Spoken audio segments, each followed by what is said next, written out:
మరి ముఖ్యంగా ఈ రోజు ఈ కార్యక్రమానికి ఎంత ఉత్సాహం ఊపు తీసుకొని వస్తున్నటువంటి మా తెలుగుదేశం పార్టీ కార్యకర్తలు సోదర సోదరీమణులందరికీ కూడా మరోసారి సభకి స్వాగతం పలుకుతున్నాం. ఇప్పుడే మనం చూసాం, గతంలో కూడా ఎన్నో మహానాడులు చూసాం.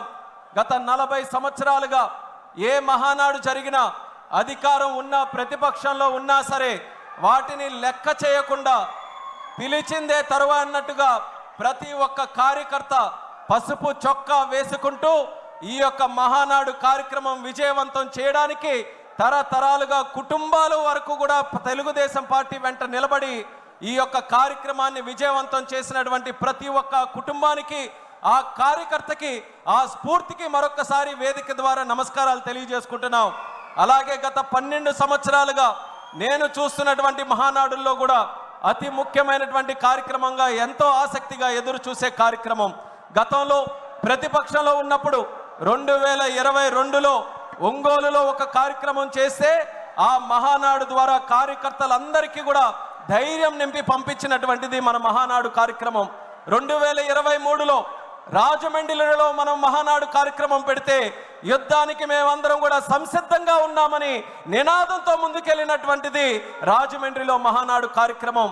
ఆ స్ఫూర్తితో కార్యకర్తలు, నాయకులు, పార్టీ అందరూ కూడా కష్టపడి ప్రజలతో మమేకమై దేశ చరిత్రలోనే ఎన్నడూ లేని విధంగా 94% స్ట్రైక్ రేట్తో ప్రభుత్వాన్ని ఎస్టాబ్లిష్ చేసినటువంటి ఏకైక రాష్ట్రం మన ఆంధ్రప్రదేశ్ రాష్ట్రంగా కీర్తించబడినటువంటి మన కార్యకర్తల తాలూకా సహకారం మరొకసారి గుర్తు చేస్తున్నాను. కడపలో మొట్టమొదటి మహానాడుగా కడప గడపకు పసుపు తోరణం కట్టి ఈరోజు ఎంతో వైభవంగా ఈ యొక్క కార్యక్రమాన్ని ముందుకు నడిపిస్తున్నాం.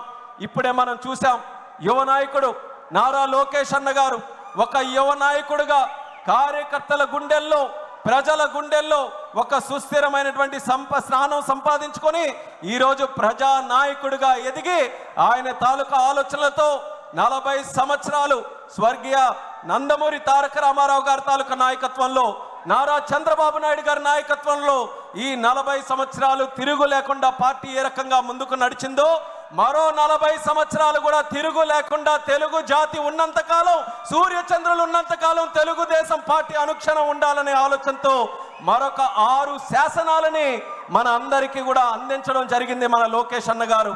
ఆ యొక్క శాసనాలని తీర్మాన రూపంలో ప్రవేశపెట్టి ప్రతి ఒక్క కార్యకర్తకి కూడా ఒక దశ నిర్దేశం చేసే విధంగా ఈ యొక్క మహానాడులో ఈ 6 తీర్మానాలు కూడా ముందుకు నడిపిస్తున్నాం. అందులో మొట్టమొదటి తీర్మానం కార్యకర్తే అధినేత అన్నటువంటి తీర్మానం.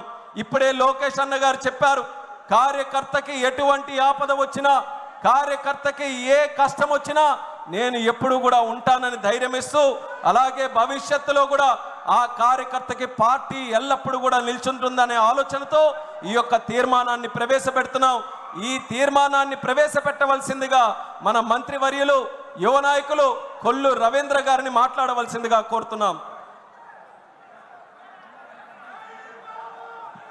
మన సోదరులందరికీ కూడా ముందుకు వచ్చి స్టేజ్ దగ్గరలో ఉన్న వాళ్ళందరూ కూడా సభా మర్యాదని కాపాడుతూ క్రమశిక్షణతో ప్రతి ఒక్కరు కూడా అందరూ కూడా కూర్చోవలసిందిగా మరొకసారి విన్నపించుకుంటూ సభని మళ్ళీ లంచ్ తర్వాత మళ్ళీ ప్రారంభోత్సవం చేసుకున్నాం.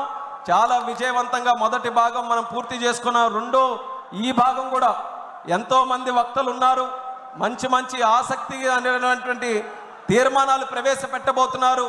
మీరు కూడా ఉత్సాహంగా ఈ యొక్క కార్యక్రమాన్ని విజయవంతం చేసి క్రమశిక్షణతో నడవాలని మరొకసారి ప్రతి ఒక్కరికి కూడా కోరుకుంటున్నాను. అందరికీ నమస్కారం. కార్యకర్తే అధినేత అతి ముఖ్యమైనటువంటి ఈ తీర్మానాన్ని రవి ఒక నిమిషం